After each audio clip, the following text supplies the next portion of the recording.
Welcome back to Marketing 100, where Kale and I are on a mission to share 100 marketing tactics and ideas to help you level up your salon business. And today, we're diving into an area that we tend to touch on quite frequently, which is around content creation and some practical tips to help you level that up. What are we talking about today, Kale? Create an Instagram-friendly space in your salon. This is simpler than it sounds, and it's crazy to me how many salon businesses don't actually have just a dedicated space to shoot Instagram photos and content.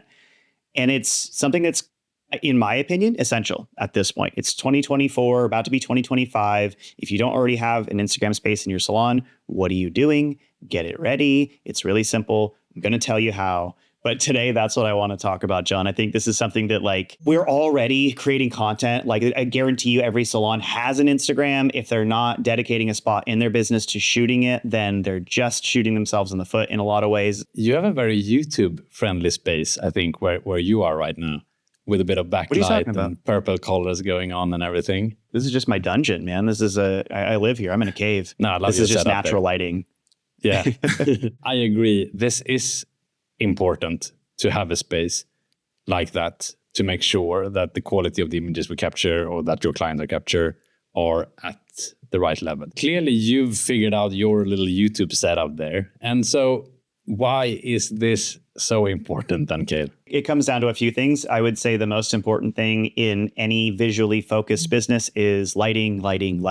Everything should be about the lighting. This is kind of just one of those no-brainer things where we're all carrying around a supercomputer in our pocket with an amazing camera on it. You know, everyone's got an iPhone. iPhones take incredible photos and videos.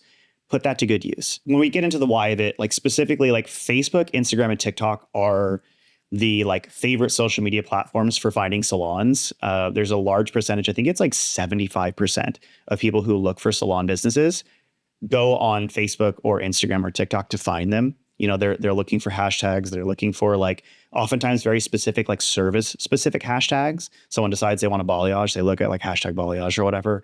Maybe they're looking for baby lights, hashtag baby lights, whatever it is. Typically, it's somebody gets the idea that they want a particular thing done, then they look up that service and they find that service, right? Or, they're looking for local businesses in their area and they're checking out their social media presence because they want to see the kind of services and the quality of the work that they're doing and get an idea for the vibe of the business, right? So starts on social media, then goes to the website. Very often, that is the trajectory, right? We've talked about both of those things on the show before, how important it is to have great social media presence and how crucial it is to have really good media content on your website as well that invites people in, that makes them feel like it's a place that they can feel at home and lets them get to know stylists as well, having stylist profiles we talked about on a previous episode. Almost 75% of consumers said Facebook is their favorite social media platform to find salons. So behind that was Instagram, Snapchat was on there. It's shifted a bit now. Now TikTok has leveled up a bit as well. Instagram has also grown since then. But on top of that, at that point, 50% of people have become interested in a salon after seeing them on social media, right? Because someone posted on Facebook or Instagram. And that continues to go up higher and higher. The younger the demographic, the higher that percentage is. The vast majority of people who are looking on social media first, then going to your website. This is something you cannot underestimate. Do not let this slide. You want to have a space in your business where you can do after photos. You want to have a space where you have great lighting. You want to have a space where you can have your camera set up in a position that's flattering, that shows off the hair in a way that's going to accentuate it the most, that gives your clients room to sort of spin or twirl, that gives you, luminance in the hair so you can show that dimension and shine.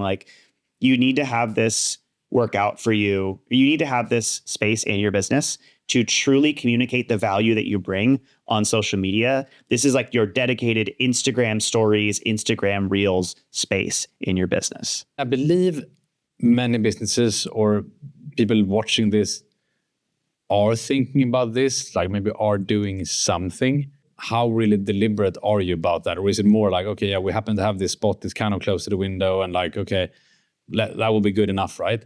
But being really intentional with that and setting that up in the right way with the right lighting and all the stuff that you talked about can really make a big difference. And we all know like that's the best referral source, having your clients walking out there promoting your business with their beautiful hair, right? And people are asking like, okay, yeah, where did you get your hair done, right? And maximizing that and really making sure that whenever they create something or we create something, that we have a location to do that, that will maximize and portray that in the best possible way, can really go a long way. Yeah, and this isn't just one of those things that's for your social media. Like this is for your clients' social media as well. Like your pictures should look so good that they want to share it on their social media. They want to tag you. They want to tag your stylist and your business. You should also have a hashtag for your salon. I worked with a really great stylist for many years whose name's Trang, and her hashtag was hashtag Trangformations. And I thought that was cute. It was Clever. great. People really liked it. It's something that people related to, and it was really easy to market that. I think you should be intentional about how you create this content because you want it to be shareable. You don't just want it to be something that lives on your social media. You're going to want people to want to share it with their friends and other people to ask on their post who did their hair, or be able to go directly to your page because they see how good it looks. That's sort of the why of it, right? But let's talk about the how, right? Because there's practical ways you can do this. You know, on a previous episode, John, you talked to Ian, and Ian talked about like, you know, don't be afraid of just using natural light. You can shoot by a window. You can do that. That is absolutely true. You can do that. That is your absolute lowest budget option, and it can work. However, it can be hard to make a space with natural light work in your space because a lot of salon businesses, for instance, only have windows in the front, and the front is typically where the waiting area is. And so dual purposing a waiting area with trying to shoot photos as close to the window as possible oftentimes might not work. And so in a lot of those situations, what I see is stylists take their clients outside and shoot in front of a dirty window, right? That's not what you want. That's not necessarily flattering. It's not necessarily going to be the best color combination or contrast. You're going to deal with sort of some of the unpredictables of natural lighting in the daytime and being in an environment that's public, basically. Yes, you can shoot in front of a window if you've got a space that makes that work. If that's not an option for you, you can go a little bit higher budget and just get yourself a decent ring light. There's a ton of them on Amazon or like, you know, Alibaba or whatever else you can search for that are great, professional grade, and they're under $100, right? You can obviously get a better quality ring light if you spend a little more money. And I would highly recommend just investing in this because it can last you quite a while. Especially in this case, I think a ring light is oftentimes the best option because it's intended to sort of give you that clamshell lighting around the face where it's highlighting the jawline. It's giving that shine on the hair. It brightens up the eyes and gives a little bit of sparkle there as well. And it's kind of perfect if you're using like a smartphone or something like that, because most of the time you can mount a smartphone in the center of that ring and actually get a great photo close up. If the ring is big enough, you can also get bright enough light to light up your entire space. And the other benefit here is that you can also usually put that ring light away when you're done. You can tuck that away in a closet. You can tuck that away in the office in the back or whatever, and bust it out when you need it. So that allows you to sort of split duty a space that maybe otherwise wouldn't be, it might be cumbersome or it might be clunky or it might be sort of in the way. You can use a space, you know, like a hallway or something like that to really make that work. So great example of this. I worked in an amazing salon in Southern California called Hush Hush Bang Bang. Shout out HHBB. I love that salon. They have a brick wall. So they're one of the walls of their salon from front to back is a brick wall. It's a great sort of look to shoot against, right? Brick walls are very classic. It's very sort of like rustic looking, and it's a very definitive color palette that hair and skin tones tend to pop against, right? So they've got like a newer ring light that's like at 20 something inches. That's it. They plug it in, they turn it on, and they take photos in front of that brick wall, and all their clients come out looking great in those photos, and they want to share them. They look good in them. The hair really pops against the background, and they get great stuff. When they're done, they put the ring light away, right? It tucks in the corner, and people can walk through the hallway no problem. It's not taking up so much space that they have to dedicate an entire room to it, right? So for most salon businesses, this is the way to go. Get that ring light, get a couple if you need it, whatever the case is, and dual purpose a space, but have a dedicated area where you're going to shoot it. If you want to go higher budget, if you're balling out, you can absolutely go higher grade, get yourself some professional lighting and do that.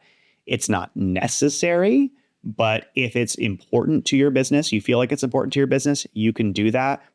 What we're trying to avoid here is taking a photo over someone's shoulder at the chair, looking at their dirty gown covered in hair clippings or color or whatever, and the floor that's covered in hair, and then just posting that on your Instagram. It looks like shit. It's not glamorous. It's not cute. You want the full after glam picture because that's what's going to speak to clients who are looking to get that done. So I think I've said my piece on that. This gets me fired up because I'm so sick of bad Instagram photos in businesses where their primary product is creating a beautiful final result. So if you take nothing else away from this, go buy a fucking ring light, dedicate a little space to it in your salon where you've got a nice wall, shoot against that, get used to shooting with lighting like that, learn your camera settings on your iPhone. It'll go so much further than you think. Just do it. And what gets me excited about this one as well, I'm realizing as you're talking here, for the type of business you run watching this, like your brand is so important. You'll hear me say that like over and over and over again, but it's like so much about setting you apart from other businesses in your area. It's so much about really portraying the value, right? The brand is so important. Everything communicates your brand. It lives in the head of other people, and it's whatever you're presenting in front of them, every little touch point, everything from the quality of the paper of that intake form you're giving them when they come into your business, if you're still using a paper intake form and not a smart software like MangoMint where you can have a form. I was going to say, I don't recommend paper forms. But you see what I'm saying? Like everything you do communicates your brand. And what I'm realizing, like as we're walking through these 100 ideas, is that we kind of keep coming back and like nudging at this in like all these small executions. Like in this case, we're talking about, the photo area throughout the episodes, how we're kind of like sprinkling in those things that would help you level up in different areas in terms of how you're portraying the brand. And my hope is really for those of you who are dedicated to our series here and are with us every week, if you're following those, quite practical advice, like what Kerry's sharing today, is really something that you can actually you can go set it up tomorrow in your business or go to Amazon and order that ring light or whatever, right? You can really start moving those practical things.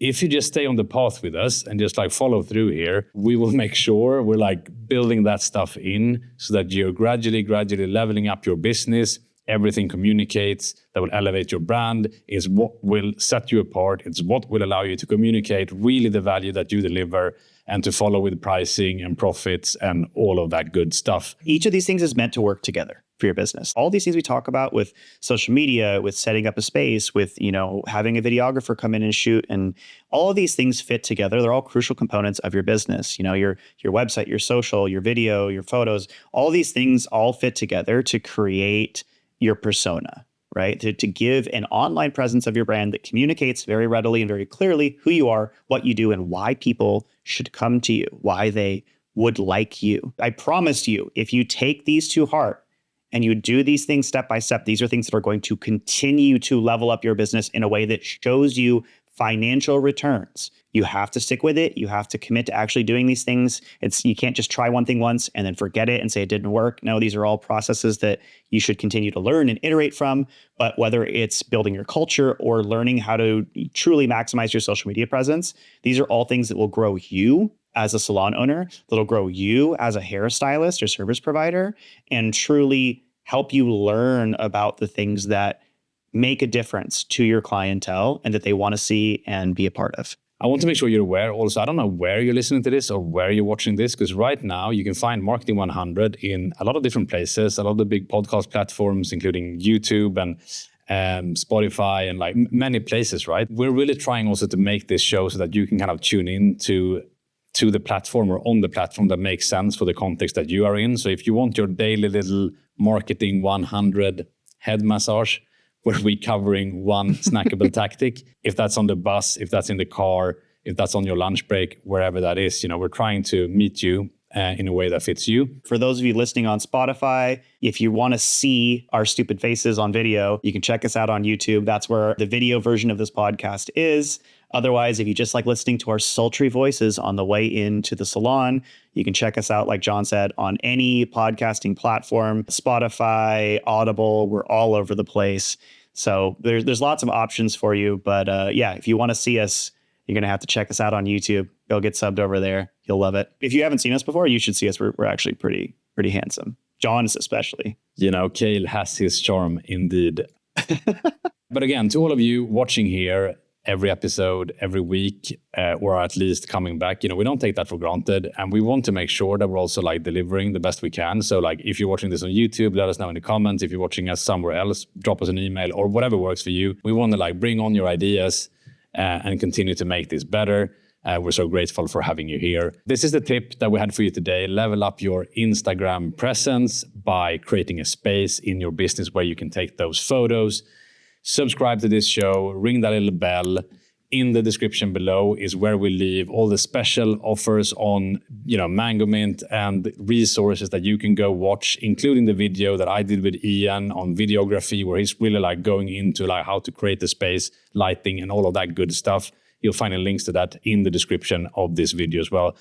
Go check that out. Make sure you take action on this, and tomorrow are creating a dedicated space where your clients and yourself can create even better content and making them pop on their social accounts so that you get more referrals that way. So thanks for tuning in this week to this episode. We look forward to seeing you inside of an upcoming one.